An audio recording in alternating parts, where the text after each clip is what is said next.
Hi everyone. हाँ जी भाई, आप सभी का स्वागत है अपने प्लेटफॉर्म पर। और अपने प्लेटफॉर्म का नाम है मेरे प्यारे दोस्तों शिवम सीडीपी। तो चलिए भाई, लेकर शिव का नाम शुरू करते हैं आज का अपना काम। तो भाई हमने टारगेट कर रखा है सीडीपी को कि भाई 30 में से 30 नंबर लेकर आएंगे आपका सी टेट के अंदर। हाल फिलहाल तो सी टेट है अभी जब मैं वीडियो बना रहा हूँ। तो आपका स्टेट टेट हो कोई भी हो, तो आप कोई इशू नहीं है कि आप ये सोचो कि सर ये तो क्या सिर्फ स्टेट टेट या सी टेट के लिए। भाई सभी के लिए कॉमन पार्ट होता है। देखो 30 में से 30 नंबर लेकर आएंगे। यदि आपने कोई कोर्स या कोई किताब नहीं खरीदी है तो भाई मत खरीदना ही मत। क्यों? क्योंकि हम फ्री में जो चीज़ें फ्री में आ सकते हैं उसके लिए आप 5 7 3 हज़ार रुपये क्यों लगाओगे? भाई 10 हज़ार रुपये आप क्यों लगाओगे? तो उन पैसों की भाई आप आराम से जब पास हो जाओगे पार्टी करना, मम्मी को गिफ्ट दिलवाना, पापा को गिफ्ट दिलवाना। ठीक है, तो कोई भी पैसे वेस्ट करने की ज़रूरत नहीं है। अगेन बता देता हूँ, 30 में से 30 लेकर आएंगे। हमारी पूरी सीरीज चली हुई है भाई। तो आज उसी में हम किसको देखेंगे? पावलोव को। ठीक है, इवान पावलोव आपने बहुत बार सुना होगा। इवान पेट्रोविच पावलोव इनका पूरा नाम है। इसका जो सिद्धांत है इसके ऊपर हम बात करेंगे। क्या नाम है, किस जानवर का प्रयोग किया, आपके 10 आपके जो एमसीक्यू हैं वो भी हैं और आपके वही ट्रिक की मदद से कराऊंगा। तो चलो भाई स्टार्ट हो जाओ। देखो साहब, जो पावलोव है इनका जो सिद्धांत था, ठीक है, इनका सिद्धांत का क्या नाम है? Classical conditioning theory. याद कैसे रखोगे? देखो पावलोव में आ गया पाँव। ठीक है, पाँव से हमने बना दिया भाई पाँव। और हम पाँव किसके छूते हैं साहब? यदि देखो क्लासिकल क्लासिकल यदि आप म्यूजिक सीखने जाओगे, क्लासिकल म्यूजिक, ठीक है, यदि आप क्लासिकल म्यूजिक सीखने जाओगे, शास्त्रीय संगीत, तो भाई बहुत ये अलग ही विधा है। ठीक है, तो आप क्या करोगे? तो भाई आप मेरे प्यारे दोस्तों उस व्यक्ति के पाँव छूओगे, बिल्कुल छूएंगे भाई, बिल्कुल छूएंगे। हम बिल्कुल उस व्यक्ति के बिल्कुल पाँव छूएंगे। क्यों? क्योंकि उसको क्लासिकल म्यूजिक के बारे में बहुत सारी नॉलेज है। तो हम पाँव किसके छूएंगे? क्लासिकल। याद रख लो बस, क्लासिकल जिसको म्यूजिक, तो क्लासिकल से क्लासिकल कंडीशनिंग थ्योरी इसका इन्होंने ये इसका सिद्धांत है। नंबर एक बात, कहाँ के थे भाई? ये रूस के थे। अब देखो, अगर भाई आपने पाँव तो छू लिए और आप सीखने भी चले गए, अगर आपने अच्छे से नहीं सीखा, 1 2 साल वैसे निकाल दिया, आप लगातार जा रहे, तो वो गुरुजी आपसे रूस भी जाएंगे भाई, रूठ जाएंगे। ठीक है, रूठ जाएंगे, बिल्कुल रूठ जाएंगे। बोल रहे हैं कि भाई मैंने तेरे ऊपर बहुत ज़्यादा टाइम लगाया है, लेकिन यार तू ऐसा मत कर, तो इसको अच्छे से सीख ले। तो क्या नाम है? पावलो। पावलो से पाँव, पाँव से आपका क्लासिकल म्यूजिक, क्लासिकल यहाँ पर आ गया वो अगर आपने नहीं सीखा तो रूठ जाएंगे। देखो ये डेट काफ़ी बार पूछ जाते हैं कि 1904 में पाचन क्रिया पर शोध के लिए इनको नोबेल पुरस्कार मिला था। बस ये बात आप ध्यान रख लेना, 1904, ये रट्टा मत मारना, इसको आप दिल दिमाग जहन के अंदर उतार लेना भाई कि कब मिला था? 1904 में। ठीक है, ये देखो ये इसके लिए हम कोई ट्रिक भी नहीं बनाएंगे क्योंकि ये डेट है, आपको फैक्ट है। कुछ चीज़ें ऐसी होती है जैसे भारत 1947 में आज़ाद हुआ, क्या आप ट्रिक बनाकर याद करोगे? नहीं भाई। क्यों? क्योंकि साहब वो फैक्ट है, तो ये भी फैक्ट है भाई। ये ऐसे पहले मनोवैज्ञानिक थे जिनको नोबेल पुरस्कार मिला। ये भी आपका मोस्ट इंपॉर्टेंट पॉइंट है, बहुत ज़्यादा मोस्ट इंपॉर्टेंट भाई। 4 मनोवैज्ञानिकों के नाम डाल देगा कि इनमें से किसको सबसे पहले नोबेल पुरस्कार मिला। तो इनको मिला था कब? 1904 में। किस पर? पाचन क्रिया पर शोध के लिए।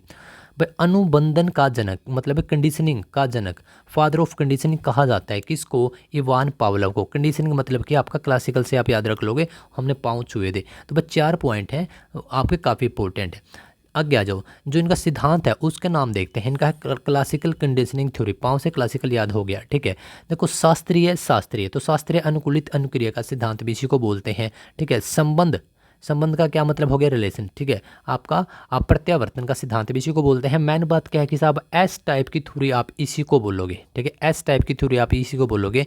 यहाँ उद्दीपक यानी स्टिमुलस पर जोर दिया जाता है। स्टिमुलस क्या होगा या फिर क्या होता है अभी आगे बताऊंगा, बस आप ये एस टाइप की थ्योरी याद रखोगे। ठीक है, एस टाइप की आप थ्योरी याद रखोगे भाई। Ivan Pavlov. ठीक है, इवान आई पावलोव, पी और आप आगे एस भी लगा दो, एस टाइप की थ्योरी है ये। ठीक है, देखो अब मैं बात करता हूँ आपके स्टिमुलस ये होता क्या है इसके ऊपर भी। देखो जो इसका सिद्धांत था, ठीक है, इसने किसके ऊपर प्रयोग किया भाई? एक जानवर लिया, कौन सा? आपका पालतू पशु, आपका सबसे डॉगी, कुत्ता। कैसे याद रखोगे? देखो पावलव पावलव पावलव, पालतू पालतू पालतू, पावलव मतलब भाई पा तो स्टार्ट है ना, तो पा से ही आपका पालतू, और पालतू कौन सा होता है? कुत्ता। तो कुत्ता के ऊपर इन्होंने प्रयोग किए हैं, नंबर एक बात। नंबर दूसरा, आपका स्वाभाविक उद्दीपक यानी कि जिसके ऊपर हम स्टिमुलस के ऊपर बात कर रहे हैं भाई। ठीक है, आपका भोजन दिखाकर लारण। ठीक है, समझे भाई? आपका क्या है साहब? आपका CUCS अनकंडीशनल्ड स्टिमुलस, भोजन जैसे कि कुत्ते को भोजन दिखाया। ठीक है, चलिए मैं एक बार थोड़ा सा आगे इसको आपको एक्सप्लेनेशन दे देता हूँ। पहले पहले ये पढ़ो, एक बार प्रक्रिया पढ़ो, आपको फिर समझ में आएगा ये सिस्टम क्या है। देखो, पावलोव ने कुत्ते को खाना देने से ठीक पहले घंटी बजाना शुरू कर दिया। मतलब कि इसने एक कुत्ता लिया, कुत्ते को पिंजरे के अंदर या जो कुत्ते का घर होता है उसमें इसको रखा। भाई वो जब भी आता पहले घंटी बजा देता, ठीक है। तो यह प्रक्रिया इसने काफ़ी दिनों तक करी और एक टाइम पर ऐसा आया जब भी घंटी कुत्ते को सुनाई देती तो भाई कुत्ता समझ जाता कि खाना आने वाला है और उसके मुंह से लार टपकने लग जाती। बस यही कुल मिलाकर उसकी थ्योरी है कि भाई इसने रिस्पॉन्स कैसे दिया, घंटी पर इसने रिस्पॉन्स दिया। बस यही है आपका स्टिमुलस रिस्पॉन्स, सारी की सारी चीज़ें यहीं पर इसके आसपास घूमती हैं। तो यह प्रक्रिया उन्होंने कई दिनों तक बार बार दोहराई कि घंटी प्लस भोजन, ठीक है। मतलब घंटी बजाई तो उसने सोचा कि भाई भोजन आ चुका है, उसके मुंह से लार टपकना शुरू हो गया। कुछ समय बाद पावलोव ने केवल घंटी बजाई, अब की बार वो भोजन नहीं लेकर आया, फिर भी कुत्ते के मुंह से लार टपकने लगी थी भाई, क्योंकि कुत्ते को लगा कि भाई भोजन आ चुका है। बस मतलब उसने क्विकली रिस्पॉन्स दे दिया। निष्कर्ष क्या निकला कि कुत्ते ने घंटे की आवाज़ सुन के, मतलब ये देखो घंटे की आवाज़ क्या हो गया उसका, अस्वाभाविक दीपक उद्दीपक, अस्वाभाविक उद्दीपक भाई, ठीक है। अस्वाभाविक उद्दीपक, अस्वाभाविक उद्दीपक ये हो गया आपका, ठीक है। आपकी घंटे की आवाज़, जैसे ही घंटे की आवाज़ बजती है तो इसको हम क्या बोलेंगे, CS, ठीक है। मतलब आपका अस्वाभाविक उद्दीपक, ठीक है। उद्दीपक क्या होता है आपका, स्टिमुलस, ठीक है। तो ध्यान दीजिएगा, जैसे उसने घंटी बजाई तो घंटे क्या हो गया भाई आपका अस्वाभाविक उद्दीपक, इसके साथ अनुबंधन आपका कंडीशनिंग, इसका तालमेल स्थापित कर लिया। इसे ही अनुकूलित अनुक्रिया कहते हैं। अनुकूलित अनुक्रिया किसको कहते हैं भाई, आपका संबंध स्थापित कर लिया भाई, ठीक है। इसको हम अनुकूलित अनुक्रिया कहते हैं, ठीक है। तो अब देखो मेरे प्यारे दोस्तों, आप अब देखो क्या आपको कुछ चीज़ें क्लियर हुई हैं, बताओ भाई। जैसे कि यहाँ पर है कि आपका अस्वाभाविक उद्दीपक कौन है भाई, आपके घंटे की आवाज़, कि भाई घंटे की आवाज़ कुत्ते को सुनेगी, बस यही है। क्योंकि रिस्पॉन्स तो वो इसी के बिहाफ पे देगा ना। अब जब भोजन आता है जिसको देखकर वो लार गिर देता है, तो वो क्या है इसका स्वाभाविक, वो तो देखो स्वाभाविक है, आप ट्रिक बना लो कि वो तो स्वाभाविक है भोजन को देखकर लार गिरना। लेकिन अस्वाभाविक क्या रहेगा कि भाई उसने भोजन दिखा ही नहीं, उसने फिर भी रिस्पॉन्स कर दिया। स्वाभाविक अनुक्रिया, देखो यहाँ पर उद्दीपक है, यहाँ पर अनुक्रिया रिस्पॉन्स, कि वो उसने रिस्पॉन्स कैसा दिया, लार टपकने लग गई, सलाइवा, ठीक है, मुंह में उसका सलाइवा आ गया। तो तीन आपकी चीज़ें हैं, आपको आई थिंक थोड़ा थोड़ा कुछ तो क्लैरिटी हुई होगी, आगे और हो जाएगी। देखो इसके जो मुख्य चरण हैं देखते हैं। सबसे पहले साहब, अनुबंधन से पहले, बिफोर कंडीशनिंग, जब भोजन आता है तो उससे पहले लार का आना, नंबर एक बात। दूसरा, अनुबंधन के दौरान जब घंटी बजा देते हैं और भोजन साथ में होता है तो लार का आना। नंबर तीन, अनुबंधन के बाद आफ्टर कंडीशनिंग, कि सिर्फ घंटी, ठीक है। तो भाई घंटी का बजना और लार का आना, ठीक है, समझे। तो भाई पहले तो वो कई दिनों तक भोजन लेके आया, ठीक है, तो वो उसके मुंह में लार आना स्वाभाविक सी बात है। फिर उसने भोजन लेके आया प्लस उसने घंटी बजाना शुरू कर दिया, ठीक है। और फिर उसने भोजन को हटा ही दिया भाई, उसके घंटी जब बजती है तो कुल मिलाकर वो यही देखना चाहता था क्या ये घंटी को पकड़ था, उसने घंटी को पकड़ लिया कुत्ते ने, मतलब आवाज़ को कैच कर लिया। तो भाई ये क्या हो गया आपका कंडीशनल्ड रिस्पॉन्स हो गया, ठीक है। बस ये यहाँ पे कुल मिलाकर ये रिस्पॉन्स है, यहाँ पर आपको ध्यान देना है। चलिए आगे, बस इसके और कुछ भी नहीं, आगे क्वेश्चन है भाई सारे के सारे। क्या आप समझ गई या दोबारा समझाऊं भाई, कहाँ के थे, देखो पाँव वर्ड आ गया। पाँव किसके छूते हैं, जो क्लासिकल म्यूजिक, तो क्लासिकल म्यूजिक से क्लासिकल कंडीशनिंग थ्योरी। और कहाँ के थे देखो, यदि वो आप म्यूजिक नहीं सीखोगे तो रूस जाएंगे भाई, रूठ जाएंगे मतलब। तो 1904 में इनको नोबेल पुरस्कार मिला था पाचन क्रिया पर, ठीक है। इसके बाद ये पहले ऐसे मनोवैज्ञानिक थे भाई, अनुबंधन का जनक, ठीक, इनको बोलते हैं। तो चार चीज़ें तो ये होगी। इसके बाद हमने दो तीन चीज़ें और देखी, तो इसके जो थ्योरी है उसके नाम हो गए। एस टाइप इसको बोल देते हैं, यहाँ उद्दीपक मतलब स्टिमुलस, इस पर जोर दिया जाता है बस, ठीक है। उद्दीपक क्या हो गया भाई, उद्दीपक क्या हो गया साहब, जिसको देखकर कुत्ते के मुंह में आपके पानी आ जाता है, जिसको सुनकर वो आपकी प्रक्रिया, उसको स्टिमुलस बोलते हैं। आगे आ जाओ, ये हमने देख लिया भाई, कुत्ते का प्रयोग किया है, ठीक है। ये 3 पॉइंट आप मेजरली याद कर लो भाई। देखो आपका स्वाभाविक क्या है भाई, स्वाभाविक पहले हम स्वाभाविक देखते हैं कि भाई भोजन होगा, ठीक है, भोजन को देखकर कुत्ते के मुंह में लार आएगी, स्वाभाविक सी बात है। अस्वाभाविक क्या होगा कि सिर्फ घंटे की आवाज़ सुनकर कुत्ते के मुंह में लार आना। स्वाभाविक अनुक्रिया, अनुक्रिया मतलब कि रिस्पॉन्स, रिस्पॉन्स क्या है, क्या भाई कुत्ते की लार टपकने लग गई। ये हमने सारी की सारी चीज़ें देख ली हैं। ये बिफोर क्या है, मतलब पहले, फिर उसके अनुबंधन के दौरान और बाद की, ये सारी चीज़ें हमने वही है जो कि ऊपर देखी है। अब आ जाओ फटाफट से क्वेश्चन हम करते हैं भाई, क्योंकि आपका क्वेश्चन जब तक आप नहीं लगाते आई थिंक आप उतने अच्छे तरीके से चीज़ों को अडोप्ट नहीं कर पाते। एक बार आप ये लगा के देखो क्वेश्चन, आपको मजा आएगा। इवान पावलोव कहाँ के निवासी थे? अभी बताया था कहाँ के थे मेरे प्यारे दोस्तों, आपके रूस के थे। पावलोव, पावलोव से आया पाँव, पाँव किसके छूते हैं? क्लासिकल, जो म्यूजिक सीखते हैं, सिखाते हैं। तो भाई यदि आप नहीं सीखोगे तो वो रूठ जाएंगे भाई आपसे, तो रूस बिल्कुल ठीक है।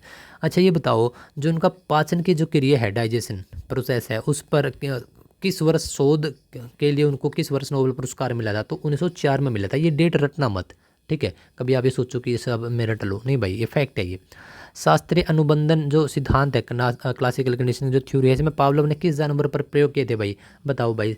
पावलोव पालतू कुत्ता, ठीक है, कुत्ते पर। पावलोव के प्रयोग में भोजन, अच्छा ये बताओ कि भोजन क्या है भाई? अब बताओ, देखो क्या भोजन कृत्रिम में स्टिमुलस है? तो कृत्रिम तो कैसे हो सकते हैं? नहीं है साहब। क्या भोजन स्वाभाविक है या अस्वाभाविक? अब बताओ, अब फंसोगे आप। देखो भोजन है स्वाभाविक। यदि मैं घंटी लगा दूं कि घंटी किस प्रकार का उद्दीपक है, तो घंटी रहेगा आपका अस्वाभाविक। तो आपका ऑप्शन बी बिल्कुल ठीक है, स्वाभाविक। आगे आ जाओ। पावलोव के सिद्धांत के अनुसार केवल घंटी की आवाज़ पर कुत्ते के द्वारा लार टपकाने की क्रिया को हम क्या कहते हैं? प्रयास त्रुटि तो हमने पढ़ा ही नहीं, इसका मतलब ये तो निकाल दो। सामान्य अनुक्रिया, ये भी नहीं था भाई। तो अनुकूलित या अनुबंधित अनुक्रिया या फिर आपका स्वाभाविक। देखो स्वाभाविक है क्या कि केवल, देखो यहाँ पर पकड़ लो कि केवल घंटी की आवाज़ है, तो क्या एक घंटे की आवाज़ हो सकती है केवल? तो स्वाभाविक भी नहीं होगा, तो आपका ऑप्शन बी चला जाएगा, अनुकूलित अनुबंधित अनुक्रिया। और ये क्या है भाई अनुकूलित? एक बार दिखा भी देता हूँ आपको, अगर आपको ध्यान हो तो। हमने एक बार कहाँ गए भाई? ये अनुकूलित सिद्धांत के अन्य नाम कहाँ गया भाई? कहाँ गया? अनुकूलित, अनुकूलित या अनुबंधित अनुक्रिया। एक मिनट रुकिएगा गाइस, मैं आपको दिखाई देता हूँ। ये वाली चीज़ देखो, अनुकूलित अनुक्रिया, ठीक है। किसको कहा था कि कुत्ते ने घंटी की आवाज़, मतलब कि अब भोजन नहीं है, केवल घंटी की आवाज़ सुन रहा है, ठीक है। मतलब इसको अस्वाभाविक उद्दीपक भी बोलेंगे केवल घंटी को, लेकिन भाई उसने उसके साथ लार टपका दी, इस चीज़ को हम बोलेंगे अनुकूलित, ठीक है, अनुक्रिया। तो दोनों के दोनों आ से स्टार्ट हैं, हम इसको बोलेंगे, ठीक है। ये अगर आपको समझ में ना आया तो आप एक बार इसको कंसेप्ट को थोड़ा सा दोबारा से देख लीजिएगा। ये ठीक है, ये आपका ऑप्शन बी बिल्कुल ठीक था। आगे आ जाओ। मनोविज्ञान में अनुबंधन का जन्म, फादर ऑफ कंडीशनिंग किसको बोलते हैं भाई? इसी को तो बोलते हैं, पावलोव को। तो ऑप्शन सी बिल्कुल ठीक है, ये हमने कर लिए। देखो इसी टाइप के क्वेश्चन आते हैं, वो यदि आपकी जब जो तैयारी है वो थोड़ी होती है या फिर ना बराबर होती है या फिर मोटा मोटी ऊपर ऊपर की होती है, तब इस प्रकार के क्वेश्चन में आप लोग फंस जाते हो। देखो यदि अनुबंधित उद्दीपक यानी कि घंटी के बाद बार बार स्वाभाविक उद्दीपक यानी भोजन न दिया जाए, तो भाई अनुबंधन का समाप्त होना क्या कहलाता है? बताओ भाई। भाई मतलब आपने घंटी बजा दी, उसके मुंह से लार टपक रही है, आप भोजन ही नहीं दे रहे हो, तो क्या होगा भाई? क्या विलोपन होगा? सामान्यकरण तो कैसे होगा? क्या कोई सामान्यकरण है? नहीं भाई।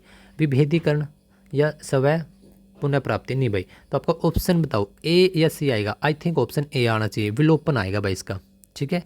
विलोपन आएगा, इसको थोड़ा सा आप याद रखिएगा, विलोपन। विद्यालय की घंटी बजने के बाद छात्रों के द्वारा अपना बैग पैक कर लेना, पावलोव के किस नियम का उदाहरण है? बताओ भाई, बताओ। प्रभाव का नियम तो है ही नहीं तो भाई, अभ्यास का नियम भी नहीं है, अंतर्दृष्टि का नियम भी नहीं है, तो इसने तो यही दी थी क्लासिकल कंडीशनिंग थ्योरी।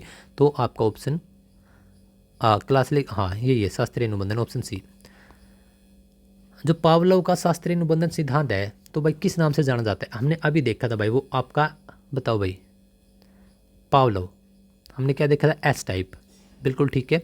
बच्चों में अच्छी आदतों का निर्माण करने और उनके मन से डर या भय को दूर करने के लिए कौन सा अधिगम सिद्धांत सबसे उपयोगी है?